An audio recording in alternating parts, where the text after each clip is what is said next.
আসসালামু আলাইকুম এভরিওয়ান, সবাইকে স্বাগত জানাচ্ছি বাইসনের পক্ষ থেকে। আমি শাওন।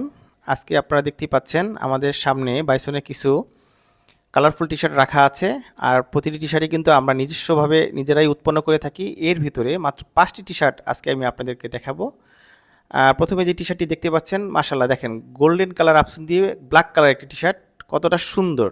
আপনারা যার যেটা পছন্দ তারা কিন্তু আমাদের সাথে যোগাযোগ করবেন আমাদের হোয়াটসঅ্যাপে অথবা আমাদের বাইসন পেজে। এরপরে নেক্সট যে টি শার্টটি আছে কফি কালারের, কতটা হট কেক, একদম হট কেকের মতো একটি টি শার্ট। এটা হচ্ছে সিলভার কালার আপসন দিয়ে প্রিন্ট করা হয়েছে। নেক্সট যে টি শার্টটি আছে মেরুন কালার, মাশাআল্লাহ কতটা সুন্দর, লাস ভেগাসের একটি প্রিন্ট করা হয়েছে। আর এখানে রাহাত তো কিন্তু কফি কালারের লাস ভেগাসটা পরা আছে। আপনার রাহাতকে দেখলে বুঝতে পারবেন যে কতটা সুন্দরভাবে আমরা এগুলো করে থাকি। 95% কটন ফেব্রিক্স আর 5% স্প্যান্ডেক্স রেখেছি যাতে আপনারা কমফোর্টেবলি পরতে পারেন। এরপরে গ্রিন কালার টি শার্টটি আপনারা দেখলেন। এরপরে আছে হচ্ছে ব্ল্যাক কালার, দেখেন ফিউচার রকস্টার, কতটা সুন্দর লাগছে দেখতেই পাচ্ছেন। আপনাদের thank you so much for watching this video and take care.